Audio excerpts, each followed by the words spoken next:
Professeur, assalamu alaikum, question aqida. Est-il permis de dire d'une personne en particulier, morte mécréante, que leurs actions sont vaines et qu'ils sont voués à l'enfer? Par exemple, l'abbé Pierre et Teresa, leurs actions sont vaines car ils sont morts mécréants. Jazakumullahu khairan. Wa alaykoum salam wa rahmatullahi wa barakatuh. Non. En principe, la règle, c'est que, on dit que celui qui a mécru est mort mécréant sera éternellement en enfer. Celui qui est mort mouwahid sera éternellement au paradis. Non. Mais pour faire descendre le jugement sur, par exemple, et dire que cette personne, par exemple, sera en enfer, il faut l'une des deux choses. Ou bien, il faut qu'on ait un verset ou un hadith sur la personne elle-même, comme quoi elle sera en enfer. Comme par exemple, que Abu Lahab sera en enfer. Comme dans le verset Tabbat yada Abi Lahab. Ou que le prophète dise que telle personne, par exemple, je l'ai vu en enfer.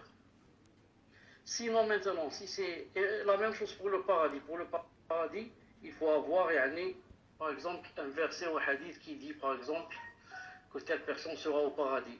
Comme le hadith très connu de l'islam, qu'on appelle les 10 mubasharin, auxquels le prophète islam annonçait la bonne nouvelle lorsqu'il a dit Abu Bakr fi Jannah, Omar fi Jannah, Othman fi Jannah, et comme ça. Ces personnes-là seront, Inch'Allah ta'ala, au paradis. Cheikh bin Uthaymin a ajouté une chose. Il a dit qu'il détient cela de Ibn Taymiyyah rahimahullah ta'ala, que comme quoi la personne qui était connue dans cette dunya, connue par la science et par qu'elle était vraiment pieuse, et que sa science s'est répandue dans toutes les contrées de la terre, il a dit, cette personne, on peut dire d'elle, Inch'Allah ta'ala, qu'elle est au paradis. Il a cité par exemple, il a dit, en parlant de l'imam Ahmed, imam Malik, Shafi'i, Abu Hanifa, il a dit, ceux-là sont des grands imams, leur imama est connu chez tous les gens.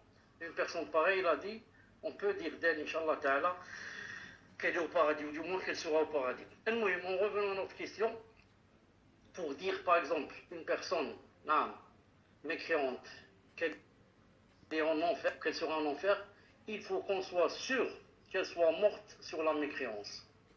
Parce qu'il est possible qu'une personne, à la dernière étape, avant l'agonie, avant de mourir.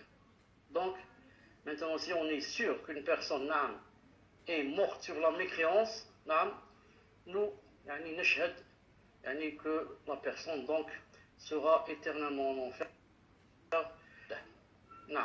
Ça c'est notre jugement.